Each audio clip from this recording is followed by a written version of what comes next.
7 जून की सुबह 4 बजे एयर इंडिया के एक विमान ने नई दिल्ली के इंदिरा गांधी इंटरनेशनल एयरपोर्ट से उड़ान भरी।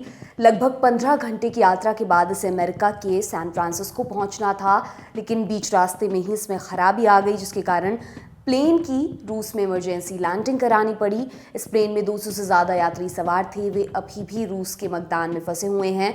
उनमें से कई बुजुर्ग भी हैं। उन्हें खाने पीने के अलावा दूसरी समस्याओं का भी सामना करना पड़ रहा है। एयर इंडिया ने स्टेटमेंट जारी कर कहा कि मुंबई से एक रिप्लेसमेंट भेजा जा रहा है। फंसे हुए यात्रियों को उसमें बिठाकर अमेरिका भेजा जाएगा। इस मामले पर अमेरिका की भी नजर है, लेकिन वहां फंसे यात्री किस हालत में हैं, ये जानने के लिए हमने उन यात्रियों में से एक दीपक बल्लानी से संपर्क किया। वो अभी मकदान में ही मौजूद हैं। सुनिए उन्होंने क्या क्या बताया। इस वक्त हम लोग एक मगदान करके जगह है, ये ईस्ट रशिया में है। जी। और बिल्कुल रिमोट इलाका है, ये एक रूरल टाउन है। ये इनफैक्ट टाउन है ही नहीं।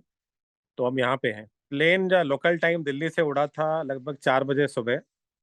और यहाँ लोकल टाइम 8 8 या 10 घंटे 8 घंटे उड़ने के बाद हमें इन्फॉर्म किया गया कि इंजन में कोई ग्लिच है और फ्यूल डंप करना पड़ेगा।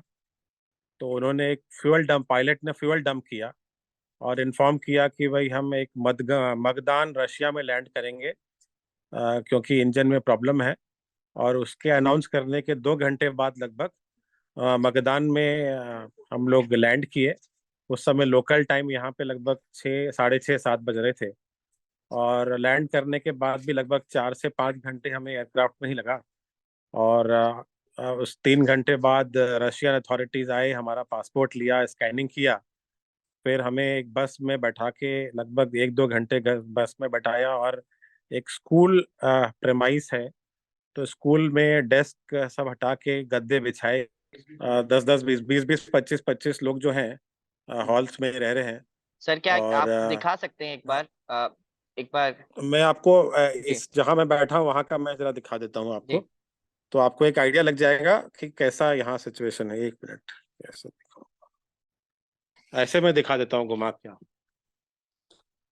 ये देखिए, सब लोग यहाँ गद्दों पे लेटे हुए हैं। और और यही हाल सब डॉर्मेट्रीज का है। और हमारे बीच काफी बुजुर्ग लोग भी हैं। और 80 साल 85 साल के लोग भी हैं। और हमारा चेक इन लगेज अभी भी फ्लाइट में ही है। तो किसी के पास प्रॉपर क्लोथिंग नहीं है, किसी के पास प्रॉपर मेडिसिन नहीं है। मेडिकल प्रॉब्लम्स हैं कई लोगों को। जी सर, और एक। शुरू में तो खाने की भी काफ़ी समस्या थी।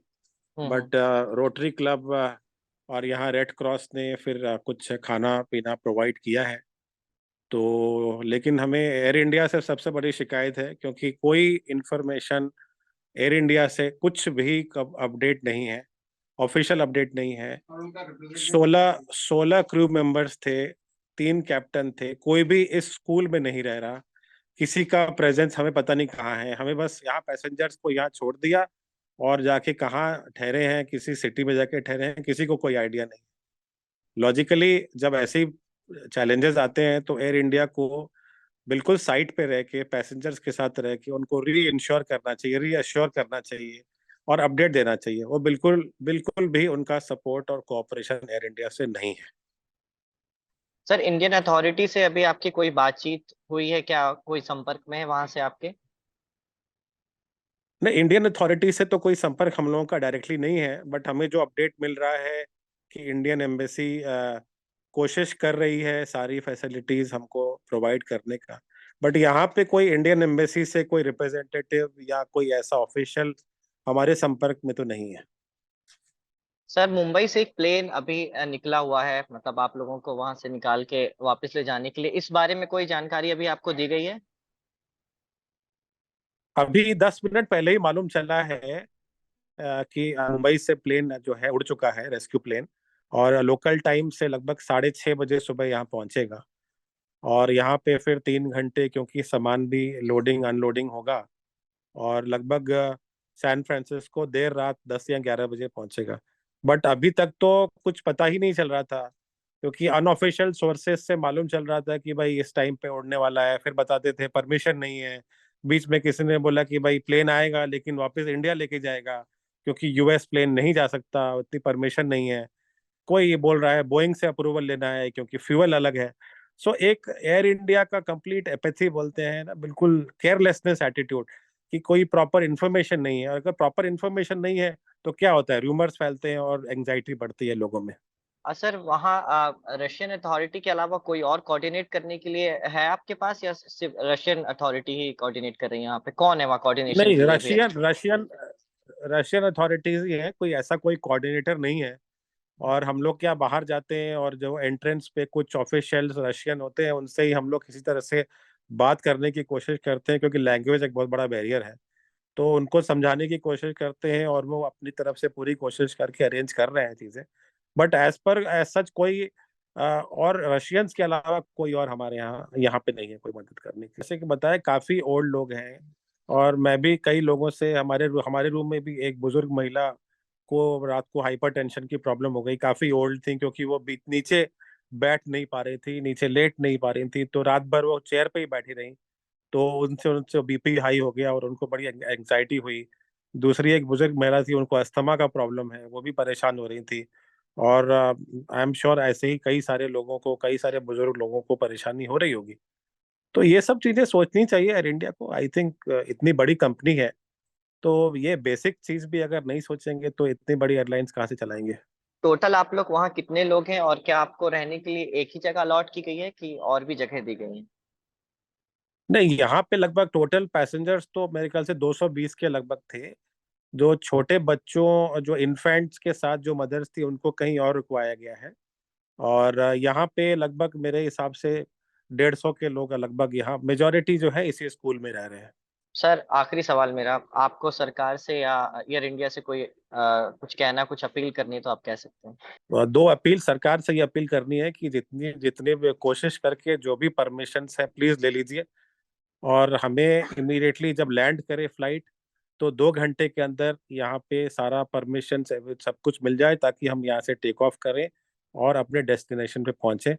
एयर इंडिया से ये कहना है कि एक अपोलॉजी लेटर दें, सबको अपोलॉजी भेजें, और कॉम्पनसेशन, बिकॉज ये 2 दिन का जो ऑर्डियल हुआ है हमारे साथ, ठीक है, ये कॉम्पनसेशन का भी सोचे।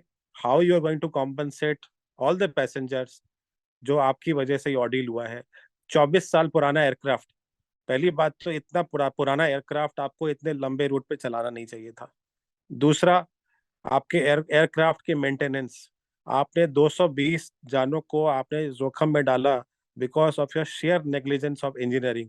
क्या ये प्रॉपर मेंटेनेंस नहीं होता? क्या इतना लंबी फ्लाइट होने से पहले वहां पे proper engine maintenance, engine checking नहीं हुई थी? अगर इसमें कुछ प्रॉपर हादसा हो जाता तो कौन जिम्मेदार होता? तो ये एयर इंडिया को तो बहुत सारे जवाब देने पड़ेंगे, और जवाब देने भी पड़ेंगे और हम लोग मांगेंगे भी। तो ये तो पहले तो हम यहाँ से इवैक्यूएट हो जाएं, हम पहले अपने डेस्टिनेशन पहुंच जाएं, फिर हम सोचेंगे कि अभी एयर इंडिया के साथ क्या करना है। मतदान में फंसे कुछ और यात्रियों ने भी मदद की अपील की है, देखिए। हम लोग सीनियर सिटीजन हैं, ज़्यादातर जो पैसेंजर AI 173 की फ्लाइट में है, ज़्यादातर सीनियर सिटीजन लोग हैं, उनको नीचे सोना पड़ रहा है। सबसे बड़ी तकलीफ ये है, और गद्दे जो है वो कंफर्टेबल नहीं है, और टॉयलेट वगैरह बहुत गंदे हैं। मुश्किल काफ़ी पड़ रही है। हम लोगों के पास मेडिसिन और कपड़े जो है वो भी नहीं है। जैसे हमारी रेगुलर मेडिसिन होती है, हमने कभी कैरी नहीं की इसके अंदर, एक दिन के लिए सिर्फ कैरी की थी, और मेडिसिन बहुत है नहीं हमारे पास। और प्रॉब्लम्स तो काफ़ी हैं, खाना भी इतना अच्छा नहीं है, बट ठीक है, they are cooperating us, but problems तो है। हम उम्मीद करते हैं कि उन्हें जल्द से जल्द सहायता पहुंचाई जाएगी। आपके लिए तमाम जानकारी जुटाई हमारे साथी साजिद ने। मेरा नाम दिव्यांशी सुमराव है। देखते रहिए दी लल्लन टॉप। बहुत बहुत शुक्रिया।